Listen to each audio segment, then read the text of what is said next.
Hello বন্ধুরা, আশা করি সকালে ভালো আছেন। মসুর ডাল আর চিচিংয়ের এই অজানা রেসিপিটা খেলে গ্যারেন্টি দিয়ে বলছি আপনারা মাছ মাংস খাওয়ার কথা একেবারেই ভুলে যাবেন। একেবারেই নতুন স্বাদের একটা রেসিপি, চটপট তৈরিও হয়ে যায়। চলুন তাহলে বানানো যাক। আমি এখানে 1 বাটি মতো মসুর ডাল গরম জলে 2 ঘন্টার জন্য ভিজিয়ে রেখে দিয়েছিলাম। দেখুন মসুর ডালটা কিন্তু অনেকটাই নরম হয়ে গেছে 2 ঘন্টার জন্য ভেজানোর ফলে। আর গরম জলে ভিজিয়েছিলাম।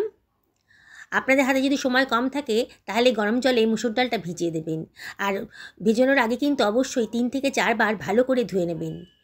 ধুয়ে জলটা চেঞ্জ করে করে তারপরে পরিষ্কার জল দিয়ে ডালটাকে ভিজিয়ে রাখবেন। আর আগের দিন রাত্রিবেলা যদি ঠান্ডা জলেই ভিজিয়ে রাখেন, মানে নর্মাল জলে ভিজিয়ে রাখেন, তাহলে কিন্তু সকালবেলা আপনারা এই রেসিপিটা তৈরি করে ফেলতে পারবেন। ডালটা কিন্তু একেবারে নরম হয়ে যাবে। আমি এখানে প্রায় 800 গ্রাম মতো চিচিঙ্গে নিয়ে নিয়েছি। চিচিঙ্গেটাকে ভালো করে ধুয়ে পরিষ্কার করে নিয়েছি। আর চিচিঙ্গের খোসাটাকেও আমি কেটে বাদ দিয়ে দিলাম। চিচিঙ্গাটা মাঝখান দিয়ে কেটে নিয়েছি। দেখুন চিচিঙ্গাটা কিন্তু একেবারেই নরম আর একেবারে কচি। আবারও চিচিঙ্গাটাকে আর একটা ফালা দিয়ে নিলাম। নিয়ে আমি মোটামুটি মিডিয়াম সাইজ করে দেখুন কীভাবে কাটছি, এইভাবে কেটে নিলাম। সমস্ত চিচিঙ্গাটাকে আমি এইভাবে কেটে নিয়েছি। বন্ধুরা, রেসিপিটা বানানো কিন্তু একেবারেই সোজা।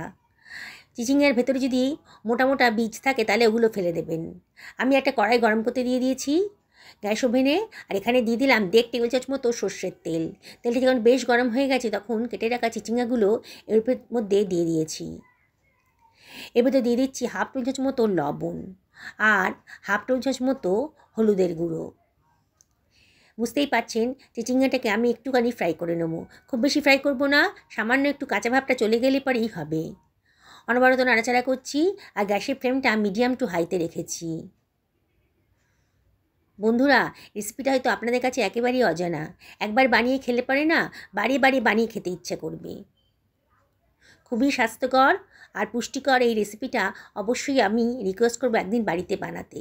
দেখুন আমি মিনিটখানেক এটাকে ভালো করে নাড়াচাড়া করে নিয়েছি। কাঁচা ভাবটা চলে গেছে, কালারটা একটু চেঞ্জ হয়ে গেছে। এবার আমি এটাকে অন্য একটা পাত্রের ভেতর তুলে রাখছি। সমস্ত চিচিঙ্গাটাকেই আমি অন্য একটা পাত্রের ভেতর তুলে রাখলাম। কড়াই তেলটা একেবারেই কমে গেছে, এই জন্যে আমি আবার এর মধ্যে খানিকটা তেল দিয়ে দিচ্ছি। তেলটা অবশ্যই আপনারা নিজেদের পছন্দ মতো দেবেন। আমি এখানে আরও 1 টেবিল চামচ মতো সর্ষের তেল দিলাম। তেলটা যখন গরম হয়ে গেছে 2খানা শুকনো লঙ্কা আমি এর ভেতর দিয়ে দিচ্ছি। অবশ্যই শুকনো লঙ্কাটাকে একটু ফাটিয়ে দেবেন। আর দিয়ে দিলাম 1 টেবিল চামচ মতো 5 ফোড়ন।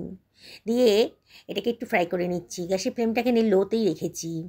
সুন্দর একটা গন্ধ বেরোতে শুরু করেছি তখন আমি এর ভেতর দিয়ে দিচ্ছি একটা পেঁয়াজ কুচি। একটা মাঝারি সাইজের পেঁয়াজকে লম্বা লম্বা করে পাতলা পাতলা করে কেটে রেখেছিলাম, সেটা দিয়ে দিলাম। দিয়ে এবার এটাকে একটু নাড়াচাড়া করে নিচ্ছি। গ্যাসের ফ্লেমটা এই সময় হাইতেই করে দিয়েছি আর অনবরত কিন্তু নাড়াচাড়া করতে হচ্ছে।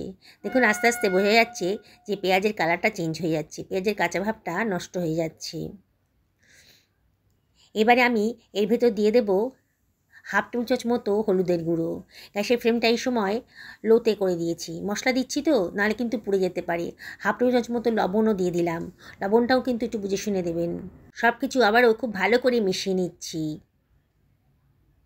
দেখুন সুন্দর একটা গন্ধ বেরোতে শুরু করেছে, পেঁয়াজ ভাজার গন্ধ। এইবারে আমি জল ঝরিয়ে রাখা ডালটা এর ভেতর দিয়ে দিলাম। ডালটা কিন্তু এমনিতেই বেশ নরম হয়ে গেছে। এবার সব কিছু আবারও ভালো করে মিশিয়ে নিচ্ছি। দেখছেন তো বন্ধুরা কতটা সোজা বানানো রেসিপিটা, আর কিন্তু এর স্বাদ একেবারে দুর্দান্ত। একবার যদি বানিয়ে খান রোজ রোজ আপনার বানিয়ে খেতে ইচ্ছা করবে। মসুর ডাল তো খুবই পুষ্টিকর আর প্রোটিন সমৃদ্ধ, আর চিচিঙ্গাটাও খুবই টেস্টি রেসিপি। তাই দুটো মিশিয়ে যখন এই রান্নাটা করবেন না, একেবারে সুন্দর একটা রেসিপি তৈরি হয়ে যাবে। আঙুল চেটে সবাই খাবেন। দেখুন মিনিটখানেক একটু নাড়াচাড়া করে নিয়েছি। এবার আমি এর ভেতর দিয়ে দিচ্ছি 1 বাটি পরিমাণ জল। গরম জলই এখানে দেওয়ার চেষ্টা করবেন। আমি এখানে গরম জলই দিয়েছি, তাহলে রান্নাটাও তাড়াতাড়ি হবে আর রান্নার কালারটাও কিন্তু খুব সুন্দর থাকবে। আবারও সব কিছু খুব ভালো করে মিশিয়ে নিলাম। এবার আমি কেটে রাখা 1খানা টমেটো কুচি এর ভেতর দিয়ে দিচ্ছি আর দিয়ে দিলাম কতগুলো তেজপাতা। দারুণ সুন্দর একটা গন্ধ বেরোবে। রোজ তো আর কষা কষা খেতে ইচ্ছা করে না, মাঝে মাঝে ইচ্ছা করে একটু লাইট কিছু খেতে। যেদিনকে লাইট কিছু খেতে ইচ্ছে করবে সেদিনকে এই রেসিপিটা বানিয়ে নেবেন। মাছ মাংস খাওয়ার কথা ভুলেও মনে পড়বে না। এটা ঢাকা দিয়ে এটা সেদ্ধ করে নেব। মিনিট 5-6 এটাকে মিডিয়াম টু হাই ফ্লেমে ঢাকা দিয়ে রান্না করে নিয়েছি। দেখুন ডালটা কিন্তু অনেকটাই নরম হয়ে গেছে।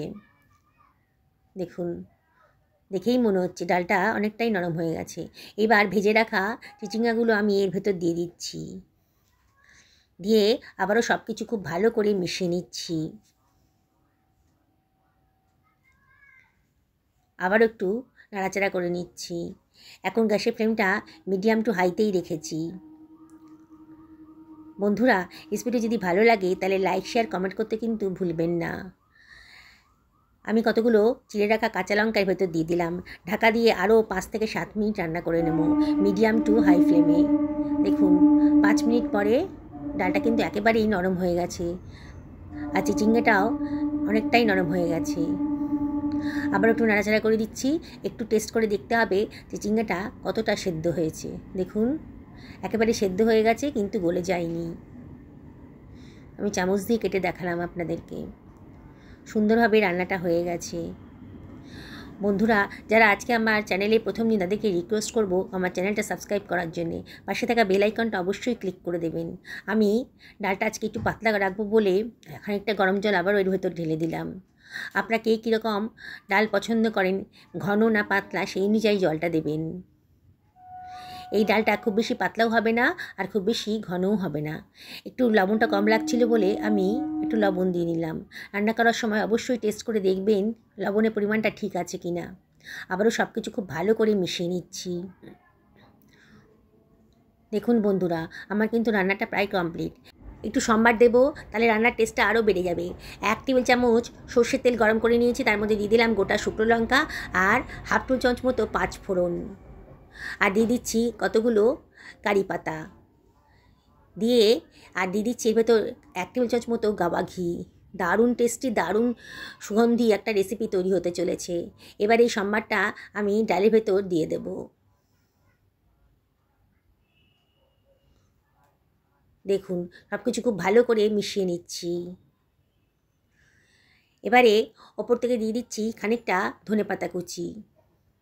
আবারও গ্যাসের ফ্লেমটা একেবারে লোতে করে এটা ঢাকা দিয়ে মিনিট 2 রান্না করে নেব।